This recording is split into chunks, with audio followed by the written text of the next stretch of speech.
네, 우리 이제 하나님 말씀 보시겠습니다. 우리 하나님 말씀 에베소서 1장 15절 말씀입니다. 우리 하나님 말씀 신약성경 에베소서 1장 15절 말씀입니다. 찾으신 줄 알고 봉독 드리겠습니다. 에베소 1장 15절 말씀입니다.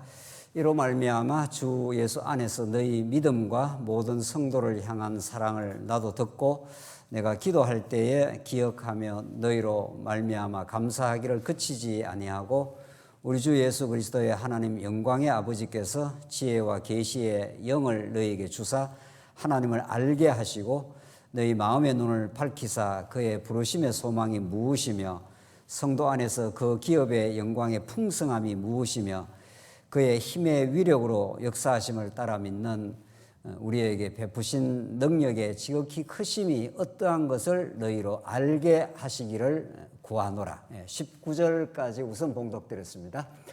우리는 지금 에베소서 1장 내용을 오늘 이제 전체적으로 이제 정리를 하겠는데, 에베소 1장 내용은 바울 학자들은 이구동성으로 바울 신학의 정수라, 바울 신학의 왕관과도 같은 모든 하나님께서 바울에게 허락하신 복음 진리를 총체적으로 정리하는 말씀이 에베소 특별히 1장 내용에 들어있다. 1장 내용을 이 성경의 흐름을 쫓아서 정당하고 올바르게 우리가 이해를 한다면 하나님이 세우시고 통치하시는 신령한 하나님 나라인 교회의 그 본질을 무엇보다도 하나님 중심적으로 언약에 신실하신 하나님께서 세우시는 하나님의 영광 중심으로 교회를 이해하는데 가장 중요한 말씀이 우리 에베소 1장 내용입니다. 교회라는 것이 얼마나 정말 최근에 더더욱이 점점 세속화되어서 인간 중심의 교회가 이 제도적 수준의 교회가, 물론 제도적인 수준의 교회가 있긴 합니다만은 그것은 어디까지나 마지막 이제 따라 나오는 것이지 교회의 본질은 아닌 거죠. 교회의 본질은 오늘 본문에 말씀이 정언하는 대로 그리스도가 교회의 머리가 되시고 교회는 그의 몸이라 이렇기 때문에 전혀 우리가 인간 중심적으로 인간들이 어떻게 모여서 교회를 이룬다 이런 말들이 원천적으로 본질적으로 성립하지 않습니다. 머리 대신 그리스도께서 자기 지체를 불러서 자기 하나님의 영광을 이제 드러내시는 거죠. 이런 교회에 대한 올바른 이해는 이 에베소서 자체만을 우리가, 물론 1장이 너무도 중요하지만은 이미 우리가 구약에서 하나님께서 만세전에 하나님께서 작정하고 계획하시고 아담에게 하나님께서 하나님 나라인 교회에 대해서 복을 주신 겁니다. 첫 아담에게 생육하고 번성하라, 땅을 정복하라, 만물을 다스리라. 이게 한 나라에 대한 3요소이기 때문에 그런 나라를 주시겠다. 그 나라가 우리 신약에는 교회로 그렇게 이루어지는 거죠. 하나님 나라에 대한 복을 주시고 아브라함에게 똑같은 모형적 차원에서 복을 주시고 하나님께서 이제 모세를 통해서 그 나라의 통치법으로서의 율법을 주신 겁니다. 그걸 우리는 율법 언약이라 그러지 않습니까?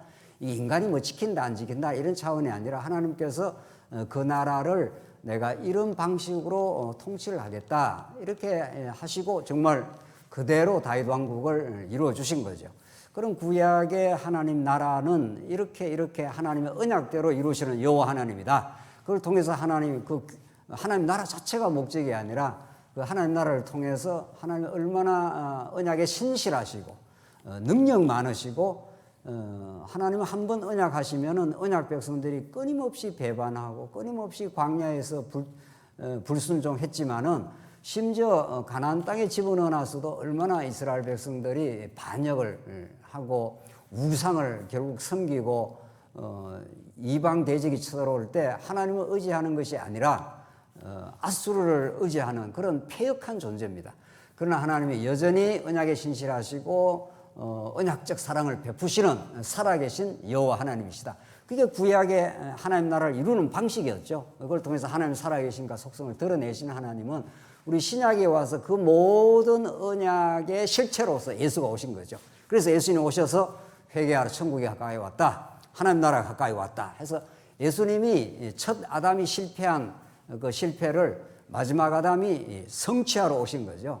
그래서 예수님이 사복음서에서 하나님 나라를 이제 선포를 하신 거지 않습니까? 선포를 하심으로 하나님 나라의 기초를 든든히 세우시고 제자들은 그 하나님 나라를 그렇게 가르쳐줘도 제자들이 그 하나님 나라의 비밀을 알지를 못합니다. 하나님 나라는 예수님 십자가의 죽으심으로 그게 이루는 나라인데 죽으러 간다 그러니까 얼마나 제자들이 베드로 같은 자는 예수님을 꾸짖다시피 했지 않았어요? 베드로는 예수님의 말씀을 들었어도 그 진정한 의미를 깨닫지 못했다는 게 드러나죠. 그래서 예수님께서 내가 너희와 함께 있는 것보다 가는 게 더 낫겠다 이런 거죠. 내가 가르쳐준 하늘의 진리는 하늘로부터 내려오는 성령 하나님께서 오셔야 너희들에게 신비에 새겨진 진리를 통해서 드디어 이제 확신을 하게 된다는 거죠. 그래서 성령이 오셔서 이제 본격적인 신약의 하나님 나라인 교회가 세워집니다. 베드로가 변하고 사도 바울이 전격적으로 돌이켜야지 않습니까? 그래서 그들을 복음의 정인으로 보내는 곳마다 하나님 나라인 교회가 에베소 교회가 이제 탄생을 한 거죠. 에베소 교회 이전에 안디옥 교회, 빌립보 교회 뭐 등등등등 해서 이 오늘 에베소 교회도 하나님께서 이제 소아시아 반도에 있는 에베소 교회입니다. 이 에베소 교회를 하나님께서 약속대로 오신 성령이 에베소 교회를 세우심으로 하나님이 이 일을 이루셨다. 그걸 우리에게 가르쳐 주는 거죠. 그건 2000년 교회사에서 언제나 그렇게 언약대로 지금 이루어가는 거죠.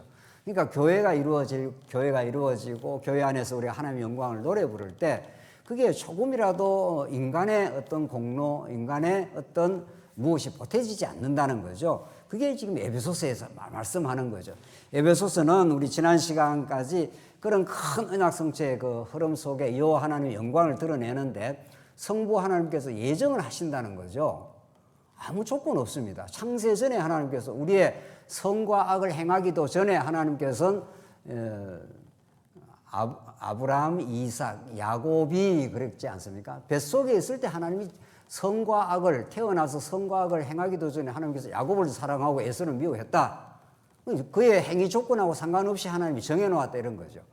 그래서 교회는 그의 은혜의 영광을 찬미하게 하려는 거라는 거죠. 두 번째가 성자 하나님의 구속인 거죠. 근데 하나님의 그 영원한 그 은혜로 교회를 예정을 했는데 그 은혜로 알게 하려면 한번 하나님의 뜻을 어그러뜨리는 불순종의 삶을 작정이 돼 있는 거죠. 그래서 아버지를 한번 떠나가는 거죠. 그들을 하나님께서 구속을 해 주시는 거죠. 그래서 아담 타락 이후 모든 인류가 범죄를 합니다. 모든 인류가. 아무도 하나님 앞에서 의롭다 할 자가 없는 거죠. 그런 자를 하나님께서 구속해서 하늘과 땅을 하나님께서 대통일을 시킨다. 하늘에 있는 것과 땅에 있는 것을 예수 그리스도 안에서 우리 기억나십니까? 아나 케팔라오 하는 거. 케팔라 하는 게 머리라 그랬죠. 머리를 중심으로 해서 이 헝클어진 전 우주를 다시 머리 대신 그리스도를 중심으로 해서 재통일을 하겠다. 이런 거죠. 이게 지금 그 통일의 가장 뚜렷한 모습이 교회라 이런 거죠. 그리고 교회로 우리가 모이게 되면은 이런 모습 저런 모습 이런 배경 저런 배경 은사도 다르고 생김새도 다르고 지역도 다르고 다 다양한 사람들이 모이지만은 이 다양한 사람들이 어떻게 통일을 이루겠어요? 머리가 딱 하나면 통일이 이루어지는 거죠. 머리가 하나면은 모든 몸의 지체들이 머리를 중심으로 해서 재통일을 이루시려고 하나님께서 그렇게 우리를 구속하셨다는 겁니다. 그런 그 구속의 사건을 성령이 오셔서 우리 지난 시간 쾅쾅 이제 도장을 치신다는 거죠. 그래서 너희들은 내 기업의 보증이 되었다. 하나님 나라 기업의 보증이 되어서 하나님 한 번 언약하신 하나님 나라 백성을 변개함이 없다. 그건 하나님의 은혜의 영광을 찬미하게 하려고 그랬다. 그게 우리 지난 시간까지의 내용이에요. 그리고 나서 오늘 이런 이제 우리 지난 시간까지의 성부, 성자, 성령 하나님의 그런 위대한 사역을 통해서 자기 백성 삼으시고 하나님 나라 교회를 탄생시키신다 이런 거죠. 그게 인간의 어떤 역할이 조금도 없는 거죠. 그렇죠. 그게 무슨 인간의 역할이 조금도 없어요. 이제 나중에 이제 제도교회가 형성되면은 그 제도교회를 섬기는 일로 하나님께서 여러 직분을 주시는 건 나옵니다. 그것도 하나님께서 진리를 깨닫게 하시고 그런 힘을 주셔서 봉사하게 하시는 거죠. 왜? 더 기쁨이 넘치라고. 우리로 하여금 기쁨이 넘치라고 하신 거지 우리 무슨 공로를 축적하라고 세운 게 아니라는 거죠. 자, 그래서 오늘은 이제 본문 15절부터 이렇게 삼위 하나님의 사역을 잘 사도 바울이 하나님 중심적으로 정언을 하고 이제 기도하는 내용이 나옵니다. 참 이 사도 바울의 서신이라는 게 우리 지난 시간에 하나님은 이 인문학적 방편을 쓰신다고 했지 않았어요? 사도 바울의 이 서신처럼 아름다운 문학이 없습니다. 이 아름다운 글이 없습니다.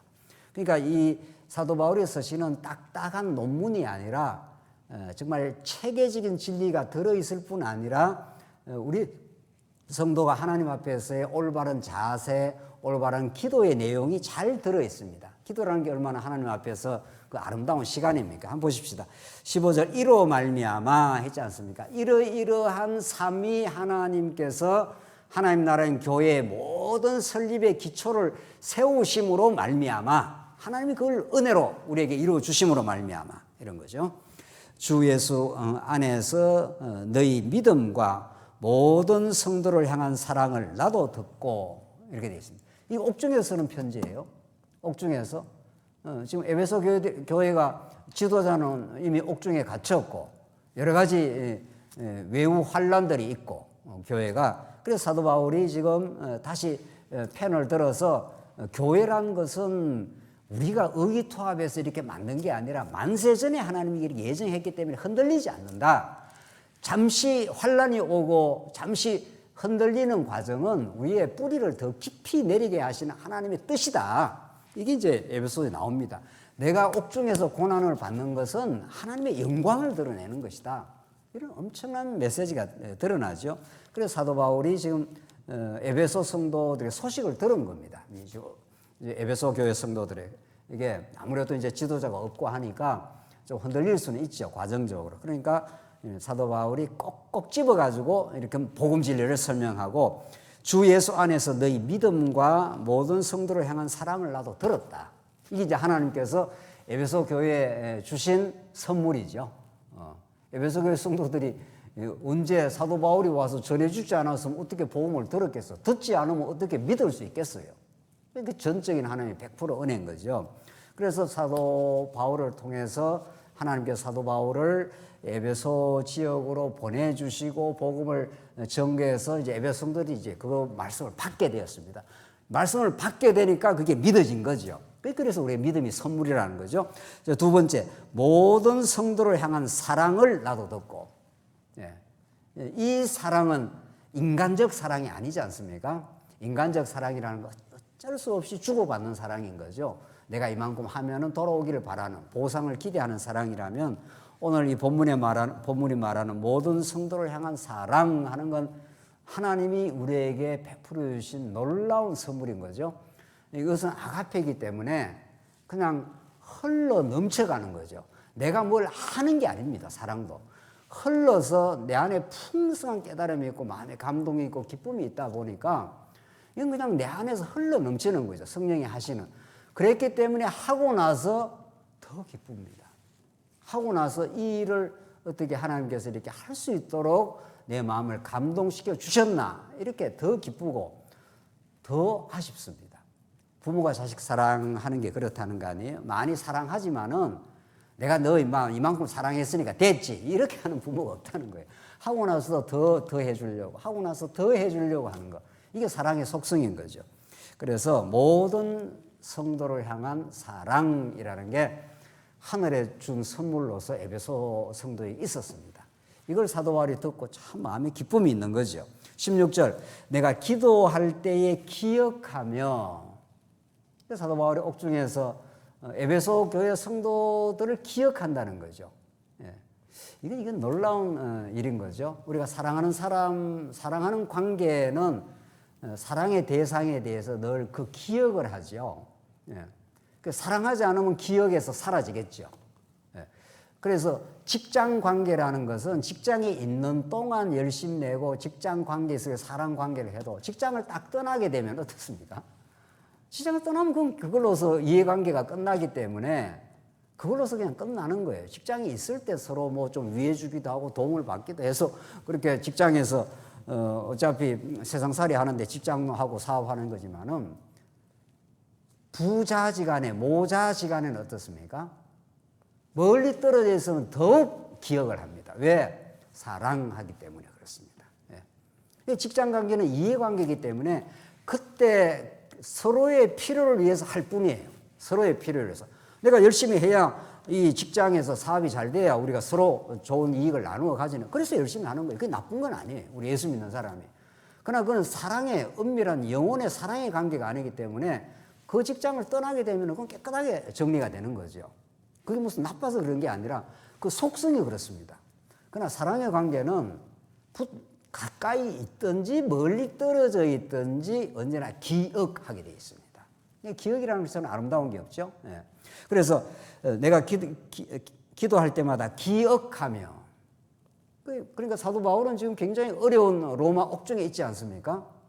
그런데 복음을 서로 나누었기 때문에 복음 안에 주어진 사랑의 관계이기 때문에 그걸 기억합니다. 잘 지내는지 이런 거죠. 믿음 안에서 든든하게 서가는지, 혹시라도 시험에 들지는 않았는지, 이런 것들이 늘 그 사랑의 마음 속에는 늘 기억이라는 것으로 우리의 마음에 떠오르는 거죠. 너희로 말미암아 감사하기를 그치지 아니하고, 이 감사라는 게 우리가 원천적으로는 모든 감사의 내용을 하나님이 우리 언약 백성들에게 베풀으시는 은혜에 대해서 우리가 감사하는 거죠.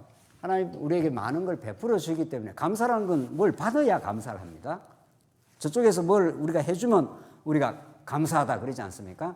그 미국 사람들은 뭐 조금 문만 열어서도 땡큐 하지 않습니까? 그 땡큐라는 거 당신의 덕분입니다 이런 말이에요. 그죠? 당신 덕분에 내가 이렇게, 그러니까 조그만 배려를 해줘도 바로 감사합니다. 감사하며 나오죠. 감사는 내가 스스로 나오는 게 아니라 상대방이 내게 뭔가를 호의를 베풀어 준 겁니다. 그러면 내가 마음에 감사함이 생기죠. 그런데 이게 원천적인 감사인데, 사도 바울은 또 다른 감사의 내용이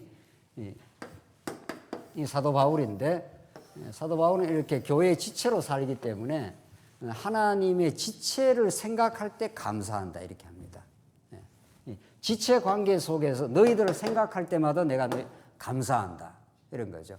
참 어려운 가운데도 교회를 잘 지켜가고 있다라든가, 어려운 가운데 말씀을 서로 듣고 서로 믿음 가운데 서로 지체 간에 사랑한다라든가, 이런 것을 사도 바울이 보고 참 마음에 감사한다 이런 거죠. 우리 부모가 제일 좋은 게 뭐예요? 제일 좋은 게 자식이 뭐죠? 생일날 자식이 찾아오는 거, 그것도 너무 좋겠죠. 뭐 그것도 기억해주고. 그러니까 부모가 제일 좋은 거는 뭐죠? 여러분이 아시죠? 자식이 서로 어떻게 해요? 사랑하고 사는 거. 부모가 제일 행복하고 감사하고 기쁜 건 이 자식들끼리 서로, 왜 서로 부모의 자식의 사랑의 산물인데, 그들끼리 아주 행복하게 그들끼리 서로 위해주고 살아가는 것이, 아이고 뭐 생일 안 찾아도 괜찮다, 뭐 전화나 해다, 너끼리 잘 지내면 나는 충분하다, 뭐 이러지 않습니까? 너끼리 잘 지내고 행복하게 살면, 지금 사도 바울이 그런 마음이죠. 모든 성도를 향한 사랑을 내가 들었는데 너희로 말미암아 너희들끼리 서로 사랑하고 행복하고 이렇게 살면 내 마음이 얼마나 감사한지 모른다. 이거죠. 제가 어제 어떤 성도님하고 이렇게 전화를 나누면서 자꾸 힘이 떨어진다는 거예요. 힘이 떨어지면 어렵대요. 여러 가지로. 그것은 세상살이가 어려워서 그럴 수도 있지만, 세상살이가 복잡하고 어렵지 않습니까? 세상살이가 복잡하고 어려워서 그럴 수 있지만, 근본적으로는 사랑의 대상, 하나님으로부터 사랑의 확정을 받고 내가 지금 살아가는 이유가 누군가를 위해서 불꽃 튀는 어떤 사랑의 대상이 있으면은 그 에너지가 늘 샘솟습니다. 늘 샘솟습니다. 그런데 그런 내 사랑의 대상과 사랑의 관계가 교회라는 어떤 교회 공동체 속에서 설정이 잘 안 되면은 그냥 자꾸 지치고 힘들어지는 거예요. 사실은 하나님께서 여러분과 저에게 사랑의 대상을, 우리 자식도 사랑의 대상이고 우리 교회 성도도 사랑의 대상이었는데, 그 사랑의 대상을 섬기는 게 힘이 듭니다. 간단치를 않습니다. 그러나 그것이 우리의 영혼을 얼마나 발랄하게 하는지 모릅니다. 그 사랑하는 사람은 늘 지치지 않습니다. 그걸 하나님이 그렇게 해요. 그 하나님은 영원히 지치지 않습니다. 졸지도 않고 주무시지도 않고 영원히 퍼부어 주시는 분이죠. 그 사랑을 깨달으면 옆으로 이제 흘러 넘쳐 나가는 거죠. 그 원천이 여기입니다. 여기서부터. 그래서 사도 바울이 지체를 생각하면서 내가 많이 감사가 있다. 이 지금 옥중에서 하는 이야기예요. 너희들이 좀 찾아와 달라. 그래야 내가 마음에 어떤 행복이 있겠다. 이게 아니라 너희들 생각만 해도 내가 기쁨이 있다. 너희들이 사랑 가운데 산다는 소식이 내한테는 큰 감사의 내용이다. 이런 거죠. 자, 이제 본격적으로 이제 기도가 나오는데, 이게 이제 여기까지가 기도에 하는 사도 바울의 마음의 자세고, 17절. 우리 주 예수 그리스도의 하나님, 영광의 아버지께서 지혜와 계시의 영을 너에게 주사, 하나님을 알게 하시고, 이 하나님을 안다는 것은 끝도 한도 없습니다. 사도 바울이 지금 정확하게 에베소서에게 복음을 전했겠죠. 하나님께서 바울에게 복음을 깨닫게 한 거니까. 사도 바울을 통해서 지금 에베소서에서 전거되는 말씀을 에베소 성도들이 다 들었겠죠. 그러나 사도 바울이 다시 한번 확정을 해주는 거죠. 확정을. 그러니까 이미 사도 바울을 통해서 복음의 진수와 원리를 에베소 교회 성도들이 들었습니다. 그러나 다시 편지를 쓰는 것은 이 하나님을 아는 지식은 시간의 흐름을 따라서 우리의 삶의 여러 경험을 통해서 더 깊어지고 넓어집니다. 결론은 예수는 그리스도시고 하나님은 여호와라. 이게 결론이죠. 그게 우리 진리의 결론이에요. 예수는 하나님의 아들 그리스도이시다.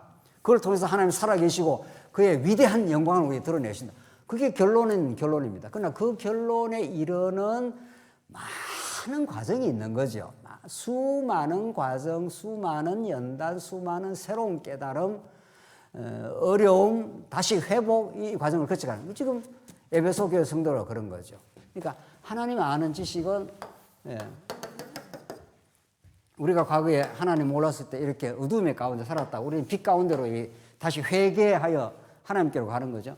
이건 끝도 없습니다. 이거는 끝도 없는 그 풍성한 길을 가겠죠. 그러니까 알면 더 그 지경이 넓어지는 거죠. 그게 제대로 된 신지식인 거죠. 내가 하나님을 좀 알았더니까 다 알아버렸다. 정복해버렸다. 성경을 좀 아니까 하나님 다 알아버렸다. 이런 하나님 지식은 없습니다. 세상 지식도요, 세상의 과학적 지식만 해도 알면 알수록 이 우주의 신비와 그 깊이와 넓이가 정말 놀랍다. 이게 정통 과학자들이 하는 이야기 아닙니까? 과학자들이, 최인류 과학자들이, 뉴턴 같은 사람들이 그 당시에 최고의 과학자인데, 내가 바닷가에 그냥 조개를, 그냥 해변가에 조개를 좀 짚고 그거 아는 지식 정도다. 내가 아는 과학 지식이. 그 깊은 심연의 그 우주의 비밀을 내가 다 알 길도 없다. 우주에 대해서도 그러한데 한차 하나님에 대해서 말할 것도 없는 거죠. 그래서 우리가 하나님을 앞으로 전진하고 신앙이 제대로 될 때는 우리가 얼마나 죄인인지, 죄도 마찬가지입니다. 죄도 그 심연의 끝이 없습니다. 머리끝에서 발끝까지 우리는 다 자기중심적인 그런 존재 아닙니까? 살아가면서 우리가 얼마나 자기중심적이고 자기 욕망적이고 그런 존재임을 깊이 알아갈수록 깊이 우리를 속량하신 그리스도의 은혜의 풍성함이 더 커지는 거죠. 그러니까 사도 바울이 가장 마지막에 쓴 디모데 전후서에서 내가 죄인 중에 뭐라 그러죠? 괴수라 이렇게 말합니다. 그전에도 죄인임을 알았지만 죄인 중에 괴수기 때문에 괴수를 불러내신 그 하나님의 긍휼과 자비가 말할 수도 없다. 뭐 이런 거죠. 그래서 하나님을 알게 하시고 이렇게 되어 있습니다. 에베소 성도들이 몰랐겠냐고요. 그러나 더 하나님의 지혜와 계시의 영을 주사 하나님을 알게 하시고, 이게 교회를 가장 강건하게 만드는 거죠. 하나님을 이 정도로 알았을 때보다도 더 많이 알면은 어떻게 됩니까? 더 하나님의 능력, 하나님의 은혜, 하나님의 사랑, 하나님의 신실함 이런 것들을 더 깊이 알게 되면 더 튼튼해지는 거죠. 우리 신앙에. 최근에 어떤 성도님하고 이야기를 이렇게 나누면 전에보다도 어떤 일을 겪고 나서 더 마음의 평화가 왔다. 이게 하나님을 더 알게 되었다. 여러분. 전에는 내가 뭔가를 좀 해야 뭐 될 것 같은 어떤 불안감이 좀 있는 거죠. 미래에 대해서도. 그게 아직 하나님을 아는 지식이 깊이 뼛속 깊이 인격화가 안 되면 그럴 수 있어요. 우리 모두가 그렇습니다. 예. 이렇게 머리로 이렇게 대략 아는 지식으로 부딪히면 삶의 어려움에 딱 부딪히면 당장 불안하고 염려가 되지 않습니까? 뼛속 깊이까지 자꾸 하나님 아는 지식이 더 들어가면 웬만한 어려움이 생기면 하나님이 이 어려움을 주셨구나. 이렇게 바로 이제 그 대응 반응이 달라지는 거죠. 그렇게 되듯이 첫 번째가 하나님을 알게 하시고, 우리 늘 자주 이야기하는데 이 알게라는 게 기노서코입니다. 예. 부부가 동침할 때 쓰는 단어라고요. 이 단어가. 그러니까 깊이 인격적으로 하나님이 내 안에, 내가 하나님 안에. 예수님이 그러지 않습니까? 내가 예수 안에, 예수가 우리 안에.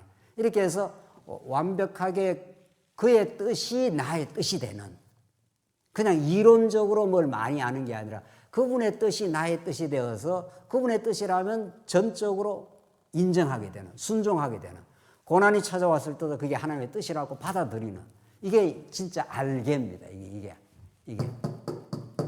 하나님을 알게 하는 게 한 몸이 되었다 이런 거니까, 부부간에 한 몸 되었다는 게 진짜 아는 거란 말이죠. 그러니까 예수의 뜻을 온전히 우리가 인정하고 받아들이고 순종하는, 거기까지 나가도록 하나님께 그렇게 하시는 거예요. 18절 너희 마음의 눈을 밝히사. 눈이, 마음의 눈이 있다는 거예요. 마음의 눈이. 우리 이 생물학적 눈으로는 이 성경이 안 보이지 않습니까? 그렇죠? 생물학적 눈으로는 문자가 보일 뿐이지 성령이 찾아와서 우리 마음의 눈을 밝혀줘야 이게 새 언약의 성취입니다. 옛 언약을 아무리 하나님의 거룩한 뜻을 가르쳐줘도 이스라엘 백성들이 그걸 깨닫지를 못합니다. 그러니까 내가 이제는 새 언약을 너희에게 세우겠다. 성령이 오셔서 너희들의 신비에다가, 마음비에다가 진리를 새겨버리겠다. 그 마음에다가 진리를 새겨버리기 때문에 마음으로부터 이제 우러나서 하나님을 인정하거나 깨닫게 된다는 거죠. 그게 마음 눈을 밝혀주는 겁니다. 이게 얼마나 이 성경이 재밌는, 정말 중요한 표현인지 모릅니다. 마음의 눈을 밝히게 되면은 성경에서 하나님의 살아계심이 확정이 되고 우리 삶 속에 지금 통치하고 계신다는 게 마음으로 받아들여지기 때문에, 제가 전에도 한번 했지 않습니까? 하나님과 지혜와 마음인데, 자문이 하나님을 아는 지혜에 대해서 얼마나 강조를 합니까? 지혜를 가르치고 나서는 마음을 딱 거론을 해요. 마음을. 물론 지킬 만한 것보다 너의 마음을 지키라. 이에서 생명의 근원이 이에서 남이라 해서 하나님의 지혜를 말하고 지혜에 붙들린 마음의 문제를 자문이 얼마나 많이 건드리는지 모릅니다. 그러니까 지혜에 붙들린 마음이냐, 지혜에 붙들리지 않는 마음이냐, 이게 따라서 우리의 삶은 천국이냐 지옥이냐 딱 갈라지는 거죠. 지혜, 하나님을 아는 지혜의 마음에 붙들리면 마음이 평안해집니다. 일단. 그렇죠? 마음이 안정이 딱 찾아옵니다. 하나님이 살아계신다 이렇게 되니까. 근데 하나님을 아는 지혜에 붙들리지 않으면 마음처럼 요란한 게 없습니다. 하루에 몇 가지 생각한다는 거 아십니까? 하루에 생각이 몇 가지, 우리 인간의 생각이 요런 생각 저런 생각이 나오는 줄 아세요? 5만 가지라 그래요. 5만. 옛날 사람이 한 이야기예요. 그건 맞는 말이에요. 그게 아주 과학적인 말이에요. 5만 가지 생각이 떠올랐다 뒤집었다 떠올랐다 뒤집었다 성을 세웠다가 뭐 허물었다가 밤새도록 이 마음의 생각이 막 교란이 되는 거죠. 이 지혜에 안 붙들리고. 여러분과 제가 오늘 이렇게 지혜의 말씀 딱 들으면 마음에 딱 안정이 와요. 하나님 알아서 하실 거다. 하나님께서 통치하시고 인도해 가실 것이다. 우리 자녀들 하나님께서 다 알아서 하실 것이다. 내가 이런다고 저런다고 뭐가 되는 것도 아니에요. 물론 그 과정에서야 우리가 마음으로 이렇게 하는 거지만 그런 궁극적으로 하나님의 지혜, 하나님의 여호와를 아는 지식, 그게 딱 마음을 지배할 때 오늘 마음의 눈을 밝히사는 게 그 마음을 통치하시는 하나님입니다. 5만 가지 생각으로 혼란스럽고 이럴까 저럴까 늘 복잡하고 늘 염려스러운 이 마음을 뭘로 다스리겠어요? 그래서 잠언에 성을 빼앗는 것보다 마음을 다스리는 게 더 어렵다 그랬어요. 큰 성을 아주 점령하는 게 더 쉽다는 거예요. 인간 마음을 다스리는 게 더 어렵다는 거예요. 이 마음이 이게 우리 마음이 아닙니다. 이게 절대로 우리 마음이 아니에요. 그래서 성령께서 찾아오셔야 마음의 눈이 밝혀지고 마음의 평안이 오는 거죠. 그래 부르심의 소망이 무엇이며 성도 안에서 그 기업의 영광의 풍성함이 무엇이며 하나님께서 우리를 부르신 소망이 얼마나 큰지 이 땅에 썩을 양식, 이 땅에 사라질 죽은 소망이 아니라 베드로 전서의 말씀에 따르면 산 소망이 얼마나 좋은 건지 오늘 이 본문의 말씀이 우리의 부르심의 소망이에요. 하나님 우리를 부르셨을 때는 우리를 어디로 인도하려고 부르신 거죠. 하나님 불러가지고 뭐 형편한 곳으로 우리를 인도하는 게 아니죠. 불러서 참으로 찬란하고 아름다운 하나님 나라로 그의 사랑의 통치가 있는 곳으로 우리를 불러서 우리를 이 땅에 속한 것에다가 소망을 두지 않고 하늘나라에 소망을 두고 산 소망 가운데 썩지 않고 더럽지 않고 쇠하지 않는 기업을 우리에게 주게 하려 하십니다. 그게 오늘 부르심의 소망입니다. 성도 안에서 기업의 영광의 풍성함이 무엇이며 기업이라는 게 하나님 나라니까 하나님 나라 유업이니까 하나님 나라의 영광이 얼마나 풍성한가 얼마나 가치로운가 하는 거죠.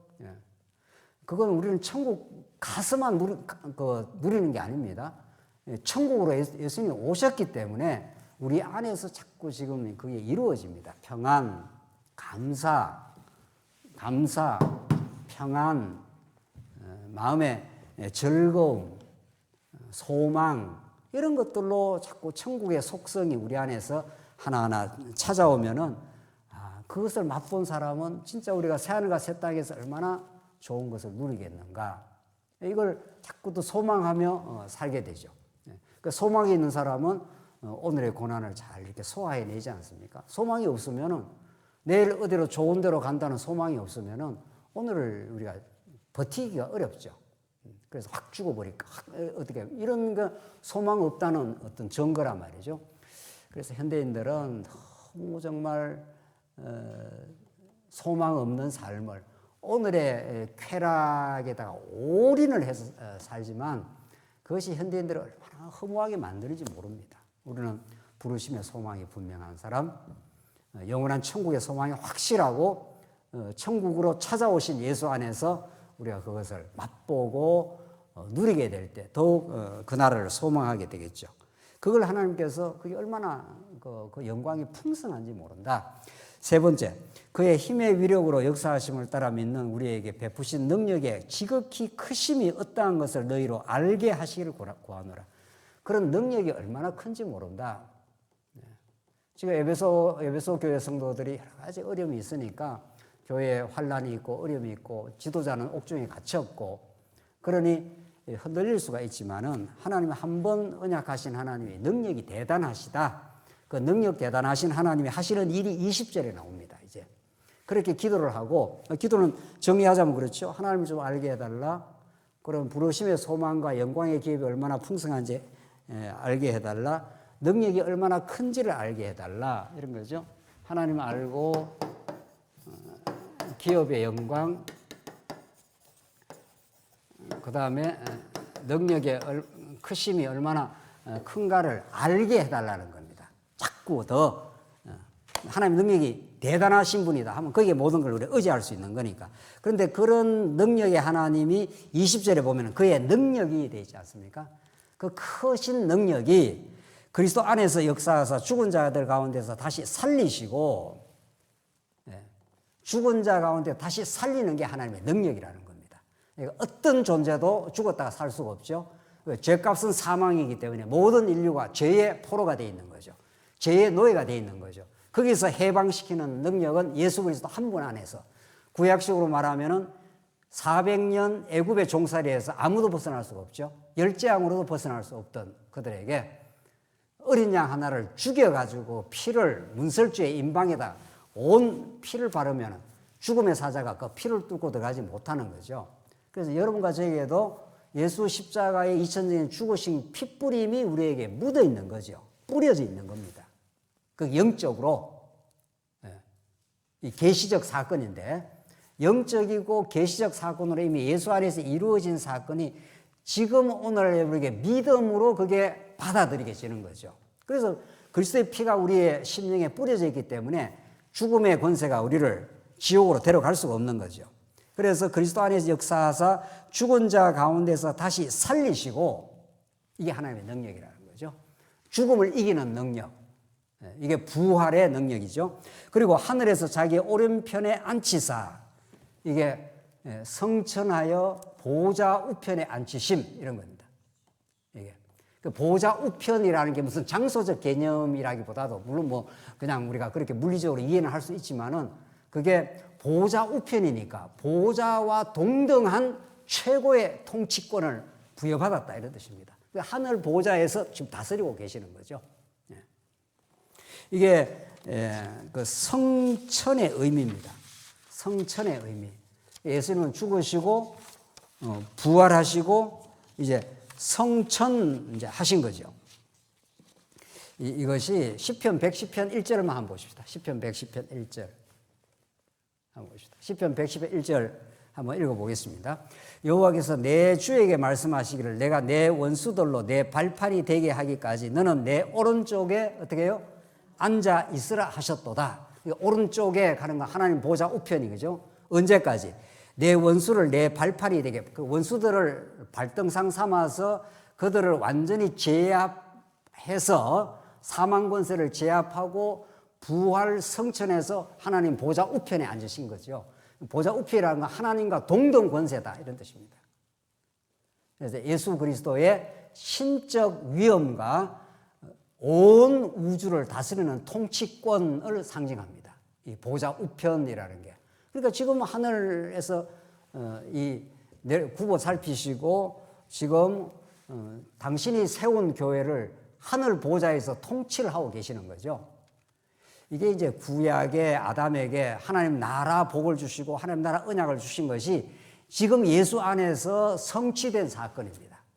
예수님이 죽으시고 부활만 하신 게 아니라 성천하셔서 오늘 본문의 말씀대로 하늘에서 자기의 오른편에 앉히사, 이게 시편 110편 1절의 성취 사건인 거죠. 시편 110편에 내 원수들로 내 발판이 되기까지 너는 내 오른쪽에 앉아 있으라, 이렇게 시편에서 예언한 예언이 예수님이 보좌 우편에 지금 앉아 계시네요. 그 다음 보십시다. 21절. 모든 통치와 권세와 능력과 주권과 이 세상뿐 아니라 오는 세상에 일컫는 모든 이름 위에 뛰어나게 하시고, 이름이라는 이름은 모든 이름이 있다면은 그 이름보다 더 뛰어난 이름, 진짜 살아계신 하나님의 아들, 이런 거죠. 그러니까 우리가 믿는 예수는 그런 존재다. 여기 나오는 통치, 권세, 능력, 주권, 이게 다 천사들을 표현하는 여러 표현들인데, 천사, 이 하늘의 어떤 천사나 그런 존재들보다도 훨씬 뛰어난 하나님의 속성을 지금 드러내는 거죠. 그래서 천사를 포함한 모든 피조물의 어떤 이름보다 더 뛰어난 이 이름이라는 거죠. 우리 구약에도 이름이라는 건 바로 그 실존을 의미하는데, 여호와의 이름을 성전에 두시겠다 하는 그 말은 단순 우리가 말하는 이름이 아니라 그의 존재 자체를 거기에 두시겠다, 존재가 통치하시겠다, 이런 뜻이라고요. 그래서 예수 그리스도가 이런 분이다. 성도들, 에베소 성도들아, 염려할 거 없다. 우리 에베소 교회가 좀 흔들린다고 해서 근본 하나님 나라가 흔들리는 게 아니다. 하나님께서는 우리 지상에 있는 모든 교회가 때때마다 우리 사단의 유혹을 받기도 하고 좀 어려움이 생기기도 하고 그렇지 않습니까? 그럼 하나님이 사랑하는 교회는 그 어려움이 우리로 하여금 점점 더 폭우를 더 가게 하는 거죠. 바다에 풍랑이 일면은 풍랑이 어려움이 되지만 풍랑이 이기 때문에 점점 항구를 더 찾아가는 거죠. 더 우리가 풍랑을 인하여 더 안전한 폭우로 가듯이 우리에게 하나님 택한 백성의 어려움은 만물을 통치하시는 예수 그리스도를 더욱 의지하게 만들고 그분을 더 사모하게 만드는 권세일 뿐입니다. 그러니까 사단은 우리를 직접적으로 일시적으로 흔들어 놓을 뿐이지 진리 안에 있는 하나님의 택한 백성은 사단이 그러면 그럴수록 더 하나님의 주권과 그리스도의 통치권 안으로 우리가 더 들어갈 뿐입니다. 그래서 우리가 정말 오뚜기 같은 하나님의 백성이 된 거죠. 하나님 그렇게 하시는 거죠. 욥기가 그걸 너무 정언해 주고 있지 않습니까? 내 생명 외에는 다 쳐라 이렇게 하나님께서 사단에게 그걸 허락을 했지 않습니까? 욥기 마지막에는 어떻게 됩니까?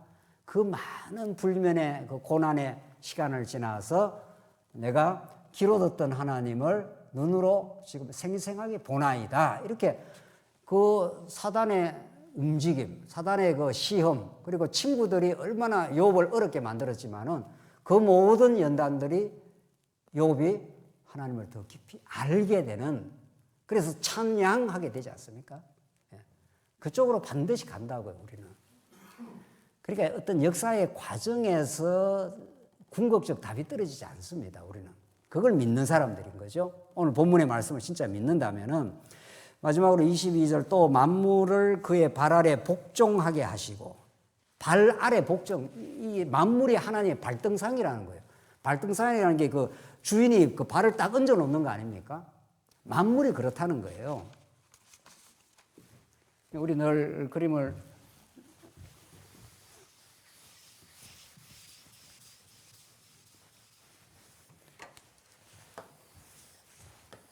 하나님이 만물을 다 지으시고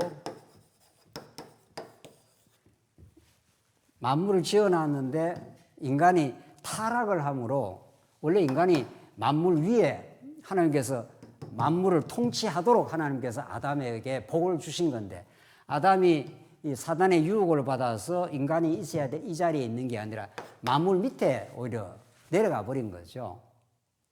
그래서 만물이 다 깨어져 버린 겁니다. 하나님 중심의 만물이 된 게 아니라 만물이 다 삼지사방으로 다 흩어져 버린 거 마찬가지입니다. 질서 정연해야 될 이 우주 만물이 아담이 타락함으로 모든 인간이 자기가 신노릇을 하려고 그러고 여기서 온갖 갈등과 혼란이 생긴 거죠. 그래서 세상이 이렇게 혼란스럽습니다. 그러나 하나님께서 예수 그리스도를 만물의 주관자로 보내시고 죽었던 자를 구속해 내시면은 새로운 그리스도 중심의 재통일이 이루어지는 거죠. 그래서 오늘 본문에 나오는 대로 그를 만물 위의 교회의 머리로 삼으셨느니라. 만물 위에, 이게 이제 교회가 되는 거고, 교회는 하나님의 지체들이니까 만물 위의 교회의 머리가 된 거죠.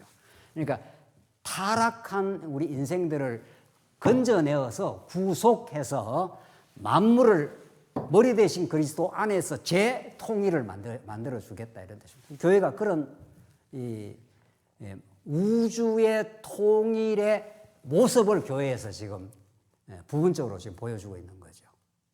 이 교회가 이렇게 영광스러운 곳입니다. 교회가 단순 뭐 사람들끼리 모여서 뭐 이렇게 하는 게 아니라 우리 보이지 않는 머리 대신 예수 그리스도, 그분을 보내신 하나님의 살아계신과 위대한 통치가 교회라는 신령한 그의 몸 안에서 지금 이루시겠다 이런 뜻입니다. 그래서 교회 안에 찾아오면은 우리가 민수기에서 나눈 대로 성막을 중심으로 해서 유다 지파, 이사갈 지파, 갓 지파가 다 이렇게 자기 자리에 들어가면서 성막을 중심으로 해서 기가 막힌 아름다운 통일된 질서를 형성하는지 모릅니다. 이 통일된 질서라는 게 인간에게 그렇게 중요합니다. 집이 막 어지러워져 있어 머리가 혼란스럽지 않습니까? 그래서 인간은 어지러운 걸 잘 못 견뎌요. 그럼 이렇게 집에서 살림을 잘하는 사람이 이렇게 잘 가다듬어서 들어갈 건 들어가고 나올 건 나오고 정리할 건 정리하고 이렇게 해놓으면은 집에 들어가면 마음이 이렇게 딱 정리가 되고 안정이 되죠. 근데 막 흥크러져 있으면은 머리가 복잡해지는 것처럼 세상 만사가 다 아담이 타락함으로 인간이 누구나 다 신노릇하고 자기 주장하고 갈등하고 신이 되고자 하고 여기서 다 헝클어져 버린 거죠. 깨어진 세상입니다. 그래서 어떤 사람이 등장해서 정치 지도가 되던 세상에 대단한 종교 창시자가 나와도 이 세상을 새로운 질서의 재편을 만들 수가 없습니다. 오늘 본문에 나오는 대로 그런 만물 위의 교회의 머리로 삼으신다. 그를 예수 그리스도를 만물 위의 교회의 머리로 이렇게 딱 삼았다는 거예요. 이게 삼위 하나님이 성부, 성자, 성령 하나님이 이 땅에 실현하고자 하는 하나님 나라의 모습이고 구약으로 말하면은 아담에게 하신 하나님 나라 언약이고 아브라함에게 모형적 하나님 나라를 세우고 다윗 왕국이 바로 구약의 모형적 하나님 나라예요. 그렇죠? 다윗이 딱 등극하고 나서 모든 질서가 세워집니다. 다윗이 쫓겨다니고 사울이 왕이 되어 갖고는 나라를 건설할 수가 없어요. 사울이. 골리앗 앞에서 얼마나 사울이 벌벌벌 떨었습니까?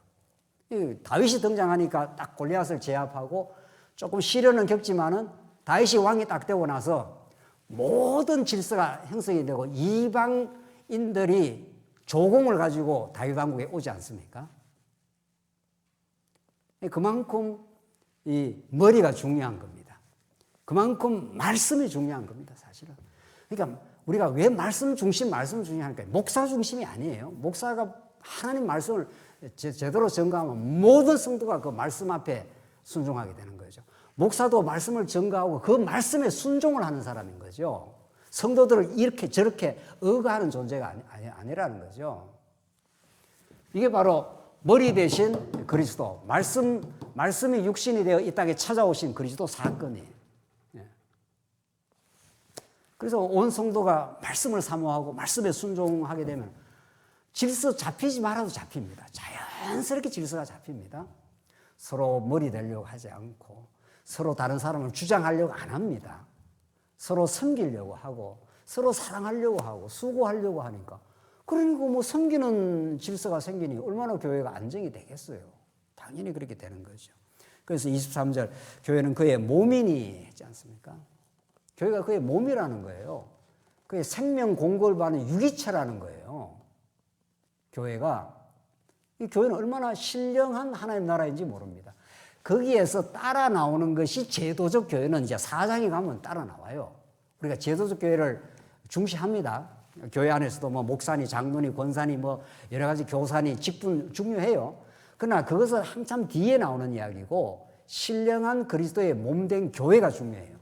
그 몸된 교회가 신령한 질서 속에서 말씀이 공급이 되고 서로 말씀 안에서 자리매김이 되어지만 자연스럽게 됩니다. 자연스럽게 말씀을 가르치는 사람은 자꾸 가르치는 일에 전념을 하게 될 것이고 장로님들은 장로님 그 일에 자꾸 그 일을 즐거워하고 그래서 교회를 섬기게 될 것이고 뭐 교회 우리 교사들은 그 일을 하는 게 즐겁고 좋은 거예요. 우리 권사님들은 또 성도님들 잘 살피고 기도해주고 그 일이 즐겁고 좋은 거예요. 그러면 그걸 누가 하라 말라 해서 하겠냐고요. 머리 대신 그리스도가 통치를 하시는 거지. 만물 위에 교회 위에 그리스도가 통치를 하시고 교회를 보내신 하나님의 여호와의 살아있는 영광이 온 교회에 드러나기 때문에 그를 우리가 찬양하기 위해서 모인 거죠. 그래서 교회는 그의 몸이니 만물 안에서 만물을 충만하게 하시는 이의 충만함입니다. 이거 보십시오. 교회는 그의 몸인데 만물 안에서 만물을 충만하게 하시는 이 그리스도예요. 그러니까 예수 그리스도가 교회를 그의 진리로 충만케 하십니다. 그러면 그 교회가 만물을 또 충만케 하게 되는 의미가 된다는 거예요. 그러니까 만물은 교회가 없으면 꽝이에요. 이 세상 만사에 교회가 없으면 이 만물 자체가 의미가 있는 게 아니에요. 교회를 교회 되게 하기 위해서 만물이 필요합니다. 여러분의 몸이 왜 필요합니까? 여러분과 저의 몸이 우리 안에 뭐가 있으니까? 영혼이 있으니까. 이 몸은 점점 살다가 이제 나이 들면은 이게 흙으로 돌아가고 죽게 돼요. 우리 영혼이 새로운 부활의 몸을 입고 우리가 영원한 천국을 살게 하네요. 만물만 이거 예수님 오시면 이거 다 불타 없어져요. 다 예수님 오시면 다 사라질 것들이에요. 이거 자체가 목적. 그런데 교회와 그 만물을 충만하게 하시는 이 예수를 모르면은 만물 자체에다가 이제 목적이 되는 거죠. 그게 우리는 세속주의라 이렇게 말하는 거죠. 여러분의 건강, 여러분의 물질, 여러분의 모든 인간관계, 이 모든 것 다 소중합니다. 그러나 그 자체로는 목적적이지 않습니다. 그 모든 만물에 있는 모든 것들은 결국 하나님의 교회를 위해서 존재했고, 그 교회는 예수 그리스도의 머리 대신 그분을 알기 위해서 우리에게 존재할 뿐입니다. 우리 지난 시간 우리 잠시 그 인문학을 좀 나누었지 않습니까? 우리 자녀들에게도 역사도 가르치고 뭐 문학도 가르치고 철학적인 생각도 가르칠 필요가 있다고 그랬죠. 그런데 그 자체라면은 그건 정말 너무 허무한 거예요. 그 모든 것들이 하나님을 알게 하는 수단으로서 필요하다. 성경이 또 그렇게 돼 있다. 성경이 역사를 사용해서 하나님을 가르치고 문학을 사용해서 하나님을 가르친다. 그러니까 예수 그리스도를 아는 이 지식으로 귀결되지 않는 만물의 지식이든 건강이든 모든 것들은 무의미한 거예요. 이거 아무리 많이 갖고 있어도 교회를 섬기는 도구가 되지 않는다면 우리의 건강과 우리의 물질이 무슨 의미가 있나요? 우리의 지식이 무슨 의미가 있나요? 그러니까 자기 자랑이나 하는 거지 뭐 세상에서는. 그렇죠? 네. 그러나 하나님께서 준 건강이 소중한 것은 이 건강을 잘 관리해서 우리 다른 사람에게, 우리 가족들에게 피해가 되지 않고 섬김이 될 뿐 아니라 우리 주신 건강을 통해서 우리 하나님을 섬기게 되니까, 교회를 섬기게 되니까 얼마나 소중한지 모르죠. 그래서 하나님 나라 중심의 세계관이라는 게 그렇게 성립이 되는 겁니다. 궁극적으로 하나님 중심의 세계관인데, 그게 그리스도를 보내신, 그리스도를 하나님의 아들, 하나님 나라의 머리로 보내신 그분이 우리 교회에 우리를 교회를 선물로 주시고, 우리는 만물을 이제는 만물 밑에 들어가서 종로로 사는 존재가 아니라 우리에게 주신 물질도 잘 사용하고 우리에게 주신 건강도 잘 관리해서 주의 영광을 위해서 살도록, 그렇게 우리가 모든 게 그리스도 안에서 재통일이 되겠죠. 이게 하나님 살아계심의 확실한 증거입니다. 오늘 교회가 이렇게 이루어진다는 게 하나님이 살아계시는 것이고 그 크신 능력으로 우리를 붙들고 계시다는 거고, 영원히 우리를 사랑하기 때문에 우리가 이런 머리 대신 그리스도께서 우리 교회를 붙들고 계시고 여러분과 저를 그 은혜의 충만 속으로 인도해 가시는 거죠. 이게 에베소서입니다. 이 에베소서야말로 정말 복음 중에 복음이고, 오늘 에베소 1장 내용을 우리가 정리함으로 정말 교회라는 것이 머리 대신 그리스도를 알게 하려고 그랬구나. 그리스도를 보내신 우리의 살아계신 하나님을 정말 더 깊이 깨닫게 하려고 그러는 거구나. 그렇게 정리하면은 여러분과 저에게 주어진 모든 삶의 여건들이 그리스도 중심으로 재편이 되고 재통일이 이루어지고 그렇게 우리 삶의 질서가 형성이 되겠죠. 그 은혜 속에 정말 우리의 남은 세월이 하나님 중심으로 그리스도 중심의 복된 삶이 있기를 바랍니다. 기도하십시다. 자비하신 하나님 아버지, 은혜를 감사합니다. 우리가 아담 타락 이후 온 세상이 혼돈스럽고 우리도 삶의 갈피를 찾지 못하며 그렇게 살아왔던 세월이 있었습니다. 이제 예수님 안으로 우리를 불러주시고 하나님 나라 백성이 되게 하고 우리 교회의 머리가 되신 그리스도 중심으로 우리 사는 것이 얼마나 놀라운 은혜인지, 아름다운 질서인지, 그 은혜 속에 참으로 하나님 중심으로 사는 그 복을 누리며 살게 하시옵소서. 예수님 이름으로 기도하옵나이다. 아멘.